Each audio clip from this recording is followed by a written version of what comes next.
Well, hello and welcome to Binge Watch, the podcast where we take a look at the hottest new TV and film releases on streaming television platforms. I'm Hannah Fernando, the group editor of Woman and Woman Home magazine.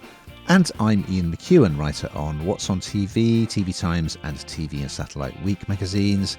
And today we're looking at the new releases that will be available on Friday the 28th of November 2025, including festive romantic comedy Jingle Bell Heist on Netflix and BBC documentary series Civilisations Rise and Fall on iPlayer.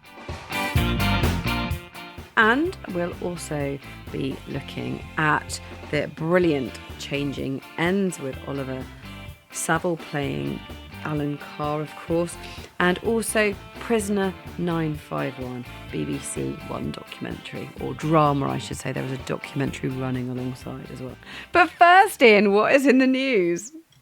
Well, Hannah, Stranger Things is back on Netflix this week for an epic final showdown for the telekinetic teen 11, played by Millie Bobby Brown and her young Hawkins pals. And we were hoping to preview that, but they're very much keeping the screeners under wraps, which I do get, but I cannot wait to get stuck into it. What else is in the news, Hannah? Well, Jason Momoa is in line to lead the cast of Apple TV's New Zealand set drama Nomad, a man who is part of an outlaw biker group and has to choose between the gang and his family. It's the old story. Well, Christmas is coming, and so, of course, we're starting the Christmas viewing here with a new film on Netflix called Jingle Bell Heist. And here's a clip. Sterling hired me to upgrade the security system, and he didn't pay me. I put on a nice face for the public, but the man's a... It would feel good to stick it to him. You have no idea. Sterling has about £500,000 in his office. I can get us into the store and avoid the security guards. How are we going to break into Sterling's penthouse? His wife has been known to bring home a young man on occasion.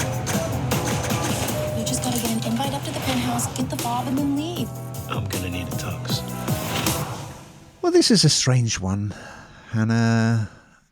I mean, there's a lot of bad Christmas films, aren't there?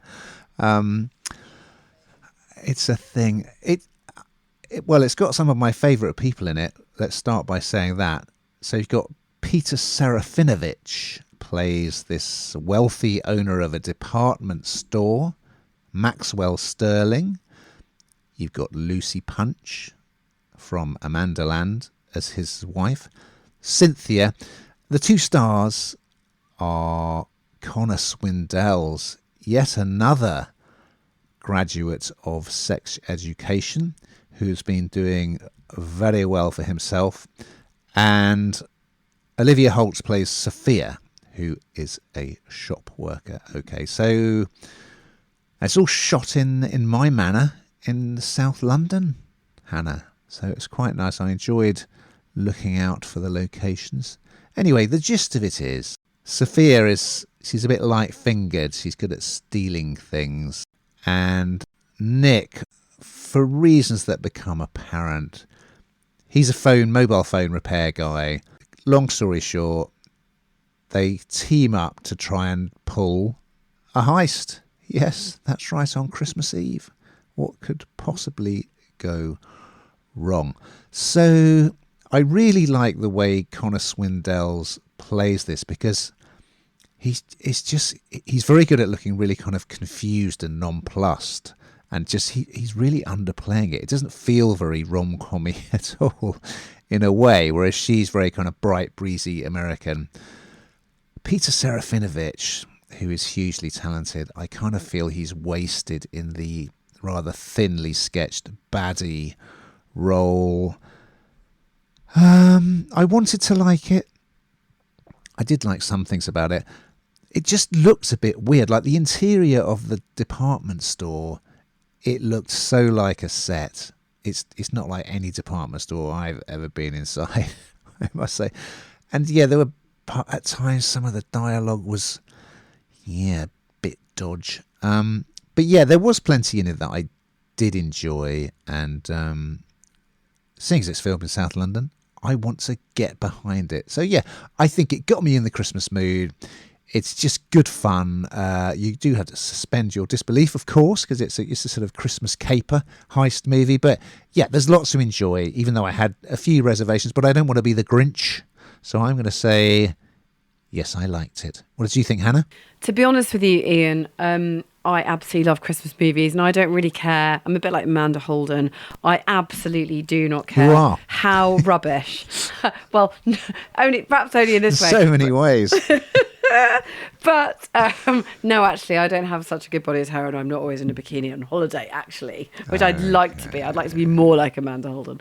No, because she loves any Christmas movie because she loves Christmas, and I'm exactly the same. So, you know, they started a while ago, actually, and they're all, you know, pretty dreadful, to be honest with you, but they're so dreadful, they're brilliant. So you won't find me being the Grinch around something like this because I just like it. So the fact that it's Christmas, the fact that it's, you know, got all the ingredients means that this is a recipe for success in my eyes. So, to your point, the actual film, as I say, is kind of irrelevant to me because I was always going to love it.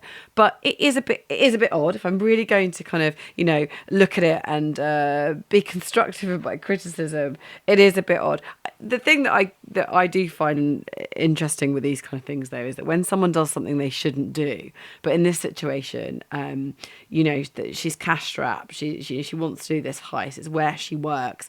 The person that owns it's not particularly likable. You kind of almost want her to get away with it, don't you? Because actually the reason for the heist is to pay for her mother's cancer treatment. So that it's sort of although it's wrong thieving, there's part of you that's like, oh, I really want you to get away with this because you know, I just want you to. But it's obviously very festive. Big superstores like that always go to town with all their decorations. So I think if you love a Christmas movie, you just don't need to look at it too seriously. It's a Christmas movie. It does what it says on the tin.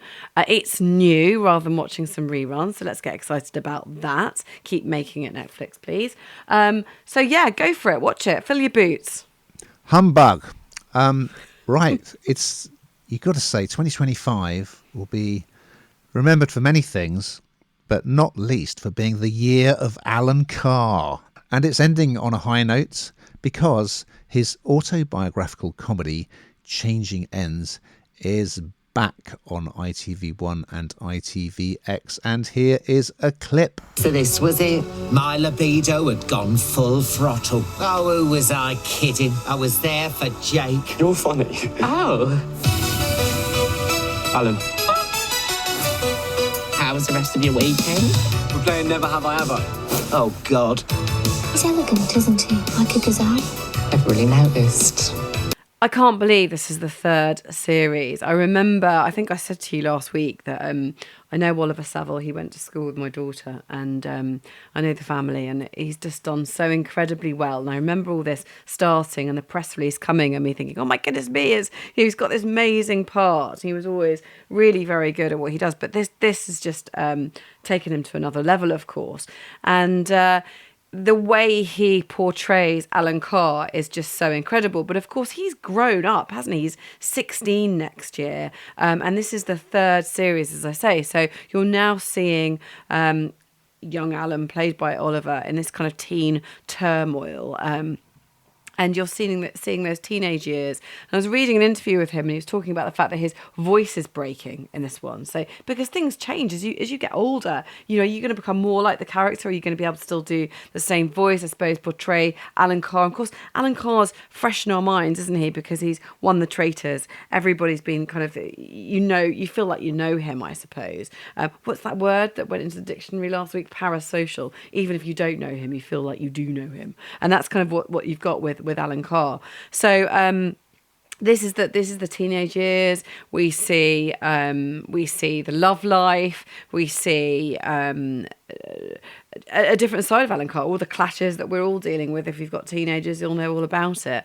And yet again, just does it so well. And I think, in actual fact, this third series, Oliver portrays Alan Carr better than ever, and the voice and absolutely everything. I mean, the research and the practice that must go into this is absolutely phenomenal. And of course, he picked up a Royal Television Society award, didn't he, in March, for playing Alan in Changing Ends, and. He you can just see that he absolutely loves it and has completely embraced this character, and it won't let you down. What do you think, Ian? I love Alan Carr, and I love this. And I mean, he does appear in it, doesn't he, from time to time, but it wouldn't work if Oliver wasn't so brilliant as young Alan. So yeah, he's sort of dealing with his first crush. We see him at a school swimming lesson. We see him going shopping. It's all good stuff. And as with Stranger Things, of course, it's very interesting watching child actors because they change so dramatically in appearance within a few years. And the same things happen to the kids from Hawkins, you'll see, with this final series of Stranger Things. And yeah, he's taller. Yeah, his voice is broken. He's still playing it absolutely perfectly. So it is rather sweet, I think, and you know, Alan Carr just naturally is very amusing. So it's great to see it back, and long live Alan. Over on BBC Two and BBC iPlayer, we have a new documentary series called Civilisations: Rise and Fall. And here's a clip. They were some of history's greatest civilizations. But they spectacularly fell. No civilization ever thinks it's going to fall.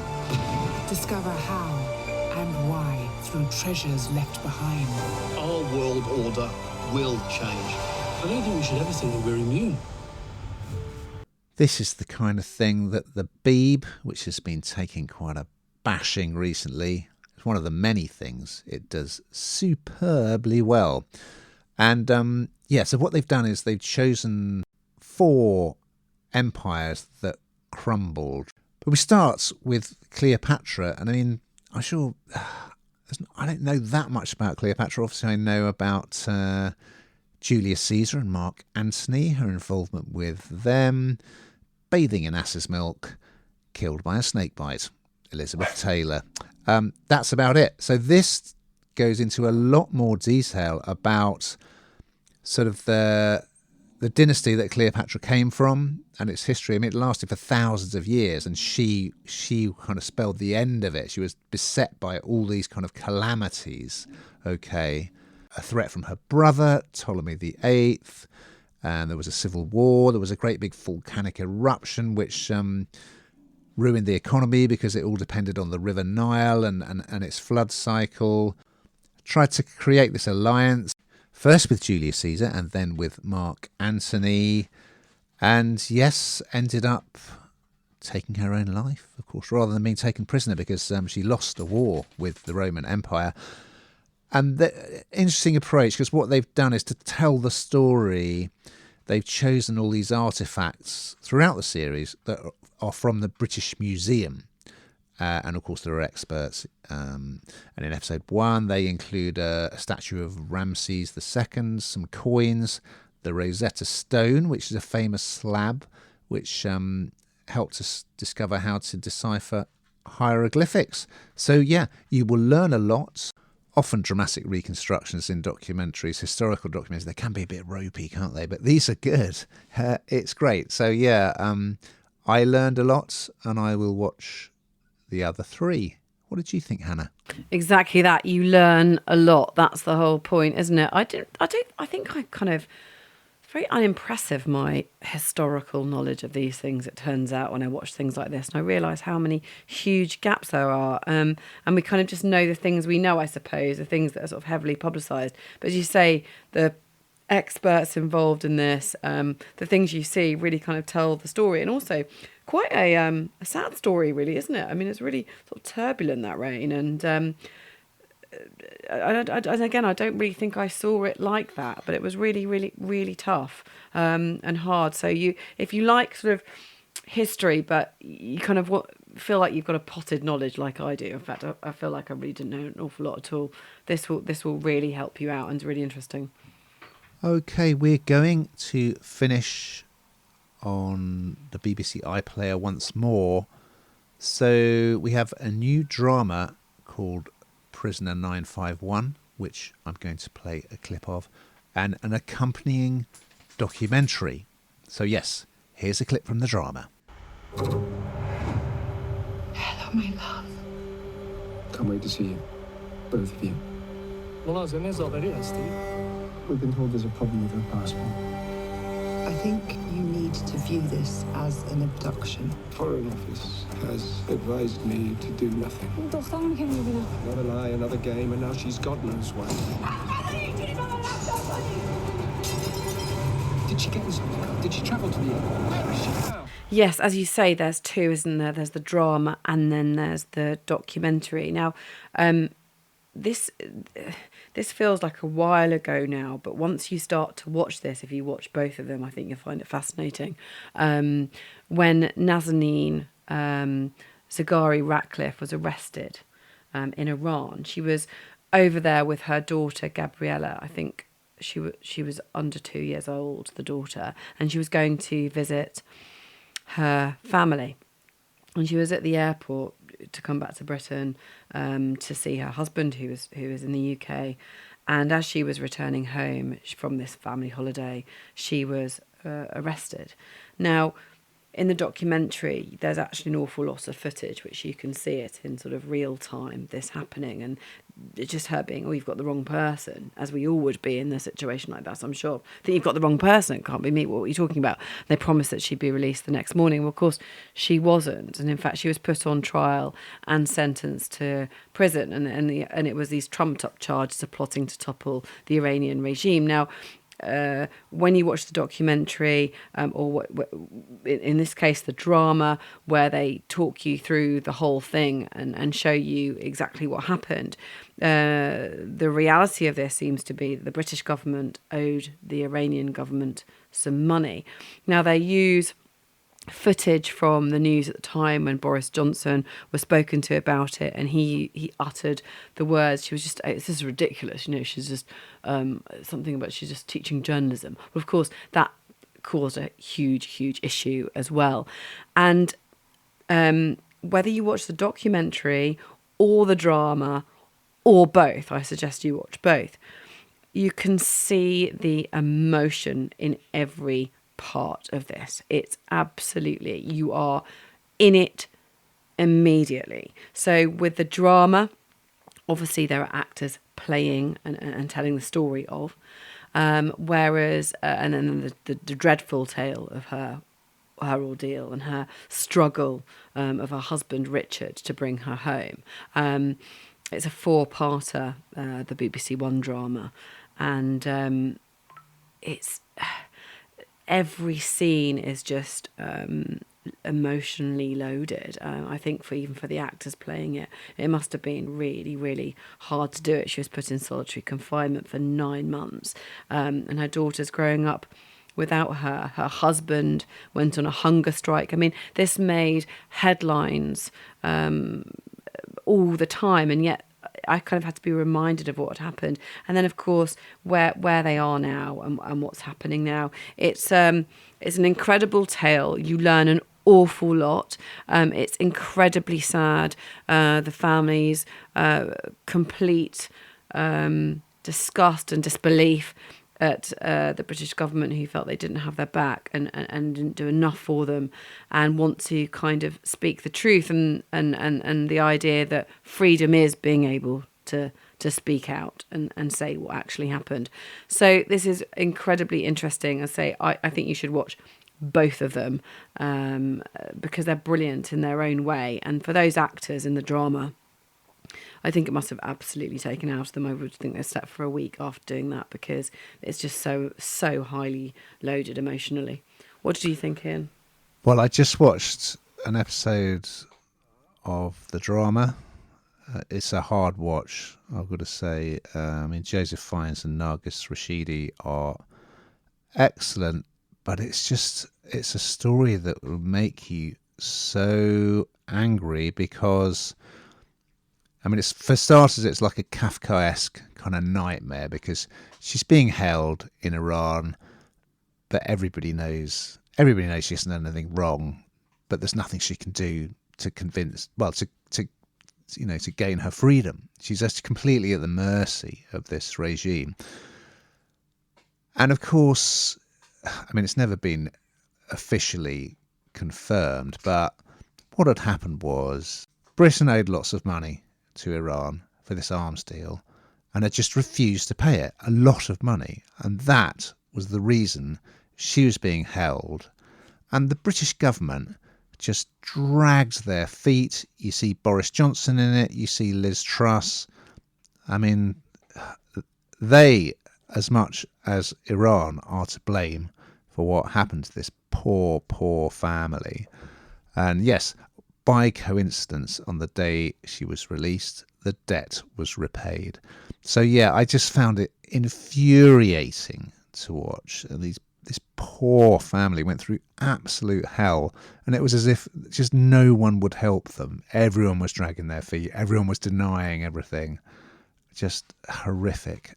So yeah, I mean, amazing that they came through it. And of course, she wrote a book about her experiences, which this is based on. But yeah, it's, again, this is something that the Beeb does superbly. It's a fascinating history lesson, and also a cautionary tale about, you cannot rely on the government to get you out of trouble, or even to own up to what's really going on. So yeah, a drama for our times. Well, we've got to that stage, Hannah, where Bob has lost his chew. So he's chewing my jacket. Hold on a second. Bob is part of the pod, don't worry. We've got to that time, Hannah, which everyone looks forward to every week, where we find out what the hell you've been binge watching. Well, I think I'm marginally predictable at the moment because, of course, it started off being Strictly, although Lavoir's now gone, of course. But I'm a celebrity. That's just keeping me very, very busy at the moment. I'm enjoying that. I mean, also enjoying the headlines of, Kelly Brook bullying Jack Osborne. And then you watch it and you're like, well, not so much really, is it? No. I think that was a bit of clickbait. But anyway, I'm enjoying that. How about you? I'm continuing with the comedy Nobody Wants This on Netflix, and it's quite an interesting Ghislaine Maxwell documentary series on Channel 4 as well, which is grim but gripping. Well, we've just got time to look ahead to next week's offering. So what is on the agenda, Brenda? Well, a group of divorcees set out to get some payback, of course they do, in the Netflix series The Revenge Club, which stars Martin Constant. And Olivia Colman and Benedict Cumberbatch team up for the black comedy The Roses, about a marriage on the rocks, on Disney+. So we look forward to those and much, much more, and hopefully less barking as well. But in the meantime, dear listeners, Watching!